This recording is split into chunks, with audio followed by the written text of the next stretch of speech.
So, hello, welcome back to another Monday Mystery Meeting. We have had about 3 weeks off from these, maybe even 4. So, are you ready for another one?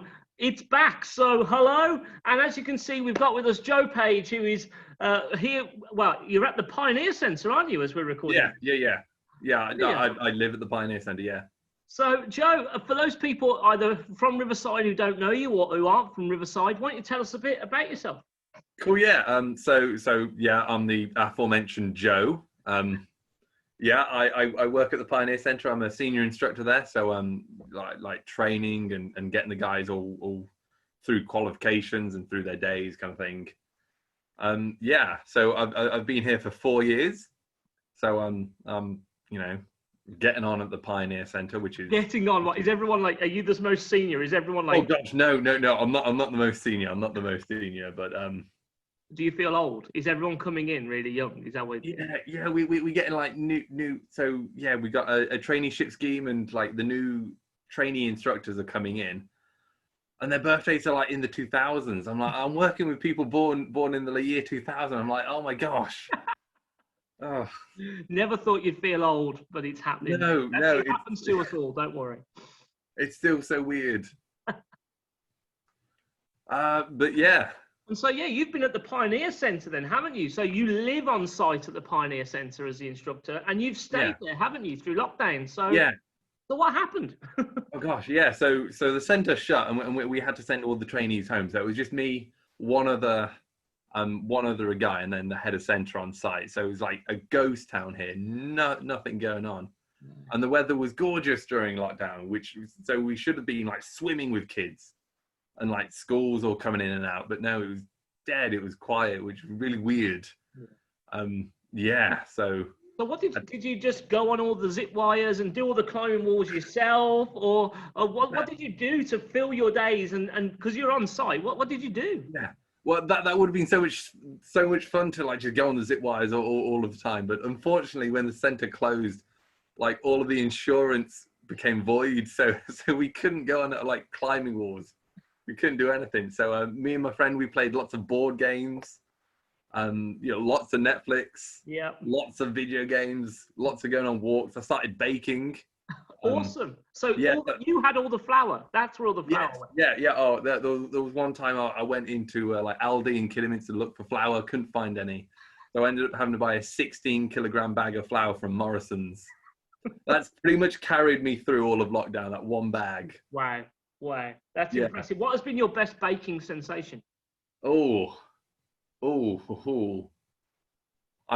working on my pastry. So I've been making lots of pies and tarts. The first few, the pastry was very chunky kind of thing. It was like a lot of pastry and very thick. It was like, well, all right, yeah, I'm just eating pastry and like a little bit of like mince pie or something. But I've improved. You now eat a slice of like a Bakewell tart and it's like, yes, this is in the realm of where a Bakewell tart should taste like.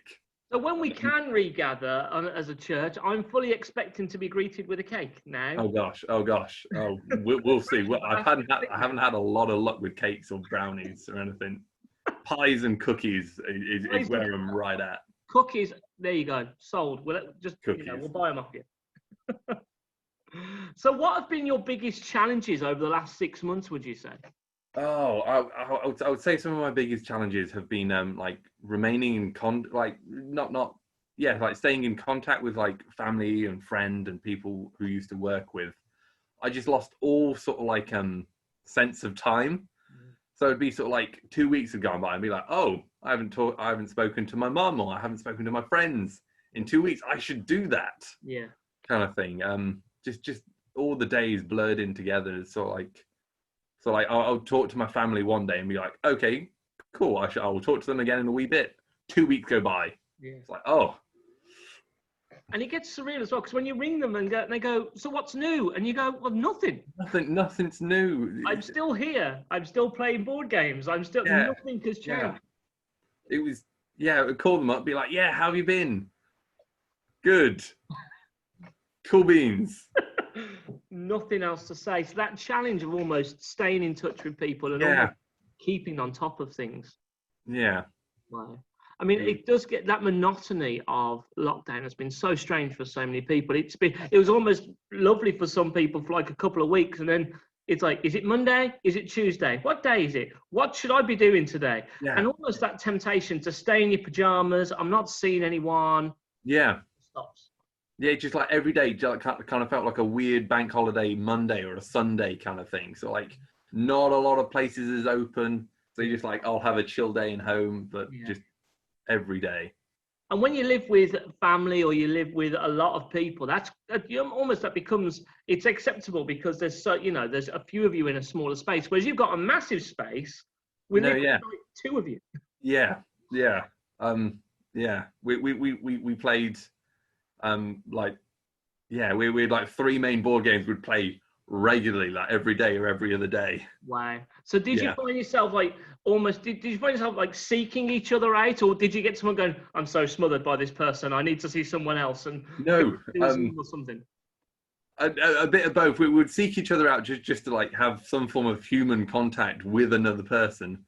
But we got so excited when we were like go out to do our food shop. We'd be like, oh, we're gonna go see other people. I'm gonna talk to the cashier. I'm gonna talk to the security guy on the front door. I'm gonna talk to everyone. I guess that's been different for you. A lot of people have had their neighbours and their street and their community who they've seen, whereas for you guys, there isn't a neighbour. Well, if there is, they're quite far away. Yeah. There isn't a street to have a WhatsApp group and knock on doors and see how people. No, not really. You in the middle of nothing. Yeah, you occasionally see people who are going to walk in the forest or just a walk, but that was about it. Wow. So you've almost the level of isolation that you've known, even though you've had someone else there, I'd almost argue you've known a greater experience of isolation than a lot of us who've been living, doing lockdown at home, because at least we've had streets and communities to see people. Yeah. Wow. So your experience has been so different. I mean, and how have you managed to stay connected with God through lockdown? Have you seen him turning up, or has that been a real challenge for you, or is it something that's been a blessing? It's been a challenge kind of thing, but there have been the YouTube of church. I've watched that. I've had my own Bible group Zoom meetings on a few days, so that's been good. So it's still been contact, but it's kind of like talking with a family. There's not a lot to really be talking about with. Kind of thing. So just being like praying to God. So like, continual healing and blessing upon people. But a lot of my prayers just all started to feel the same, kind of like I'm still feeling like still praying for a cure, which is good. But not a lot to your contact being so limited. It's like, what else can I be praying for? I'm praying. I'm not sure what else to be praying for. I'm praying for the same thing. which is because some people would just go, do you know what? Forget it. You've already heard this, God, so I'm not doing it. But you have persisted it's been real tricky. Wow. Like, do you feel that you have like grown in terms of forcing yourself to reach out to God, or do you feel it's been something that you've wrestled with and almost you've forced yourself into it? There have been times I've proper wrestled me, so like I should force myself to pray or force myself to look at the Bible. There have also been moments when I've been doing like my Zoom Bible groups or Zoom YouTube church. I've been like, I should look at my Bible. Like, I want to look at my Bible because we're talking about this, or they said this, and I'll look at that. Turns and roundabouts all over the place. And that's the thing, because I think that's a real honest answer, because I think it's very easy to go, oh, my experience has been amazing, I've had all this time to devote my prayer and my invest in my relationship with God, and some of us have done that at times, but for being honest, there have been times where the days slip away and it's rolled into something else. And I think sometimes we hear these super amazing stories of people that have completely soared in their spiritual maturity with God and all this time. And I think for many of us, we have ebbed and flowed. We've had times where we've done really well and times where we've really struggled, but that's normal, and that's life. I mean, do you feel like he's been with you through? Has he helped you through lockdown, or do you just feel that monotony has just really? It's been struggle. It's like a barrier to get through that monotony. I would say I felt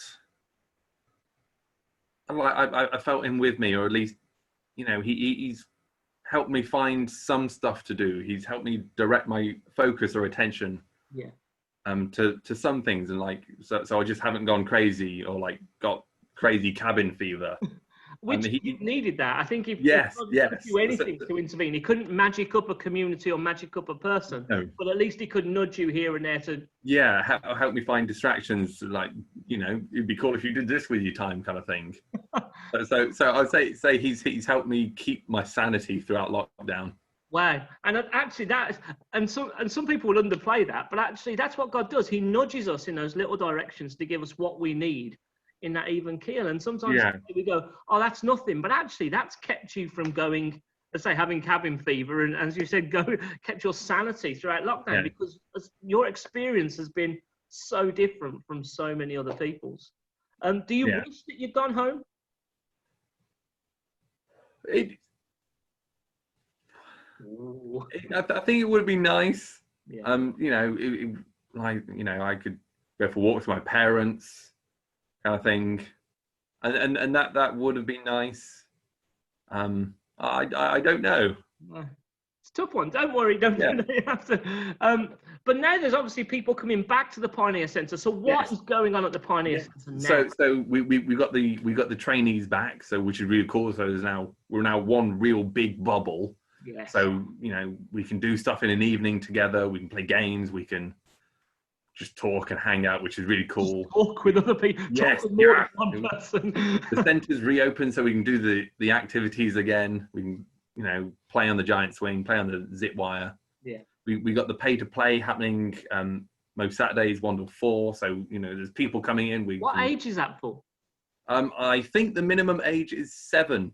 Brilliant. Just in case there's any parents out there going, I don't know what to do with my kids. Yes, 1 to 4 Saturday. We've got a number of activities. We've got the giant swing, we've got the fan drop, we've got zip wire, climb, trek course, and abseil, all going on. Brilliant. Wow. And it's great for myself and for the guys, just be out there doing stuff with ropes again, which is really cool. Well, and that's what you're there for. You've got normality is coming back into your world, which is such a blessing. For some people, that normality is not there. I mean, my parents live in Birmingham. They're back in lockdown again. And it's so bizarre for my parents because they've not been well at all. So they've been, when lockdown eased, they said, we're not going to do anything straight away. So they then started to plan and book in National Trust visits. And all the dates they could get in were literally for this week. So just as they were about to venture out, lockdown happened. Gosh, it's all come back down again. And they can't do it anymore. But at least you're getting those people back in and you're getting to those experiences, which is, I think that's a real blessing for you because you have persisted there with your board games in the middle of nowhere. I think that's a real blessing for you, really. Yeah. So really, what the world is coming out of lockdown, church with still that level of uncertainty of what do we do next? How do we regather? Do you have any practical advice for anyone listening to this right now? What is the best practical advice you could give people?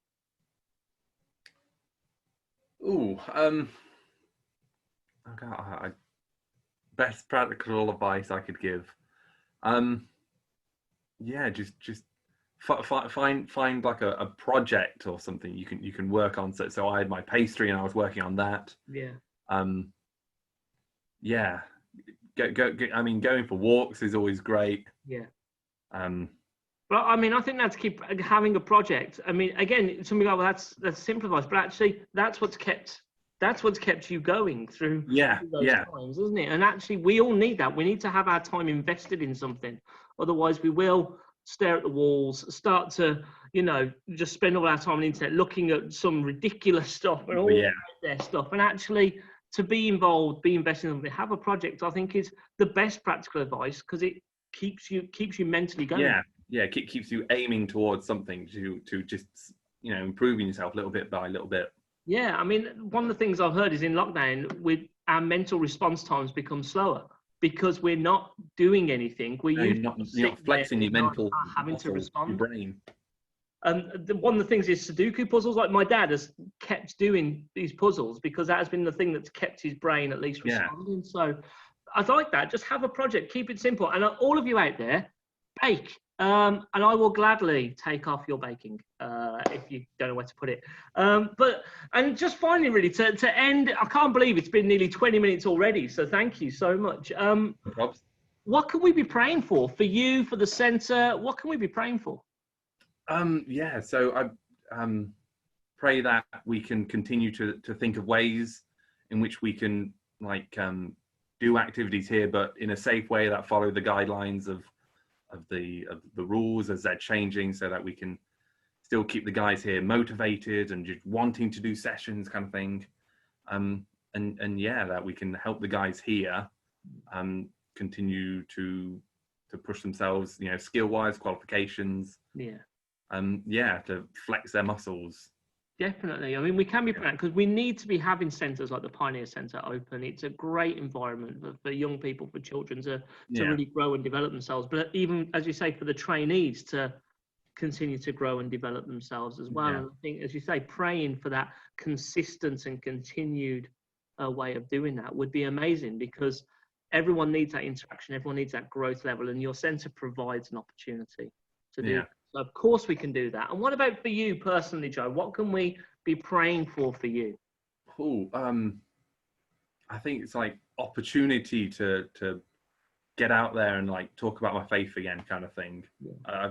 I've been in my own bubble for too long, and I don't think I've talked about my faith for a while. Yeah. Kind of thing. So just opportunities. And that is the thing, the mission never stops, does it? But almost when we've gone into lockdown and we're starting to come out, it is, how do we do this now? Because it was so easy, that interaction of talking with people, but now I'm wearing a mask, or I have to be 2 meters apart, or how many people in a room? How do we share our faith with people? And for a lot of people who have a street, it's been easy for them. You've got neighbors 5 meters away. For people like yourself, it's, where do I go? Yeah. Who do I share my faith with? But the fact that you have a passion to do that, so I'll be praying not only for opportunities for you, but just for God to continue to grow your passion in doing that as well. Because when you get that increased passion as well, you'll get all sorts of ideas, and opportunities will come off the back of that. So thank you. Thank you for giving some of your time off. No worries. Really appreciate it. Know that we are praying for you. We're so chuffed the Pioneer Centre is open again. Yeah. Yes. And I'm so pleased you don't have to play the same 3 board games with one other person. No, yeah. I mean, we still do. I've got loads of board games. Yeah. I will give you a couple so you can increase your range. I may have to take you up on that. But thank you so much, Joe. And just look after yourselves, and we'll speak to you soon, okay? Thank you very much. Yeah. Bye.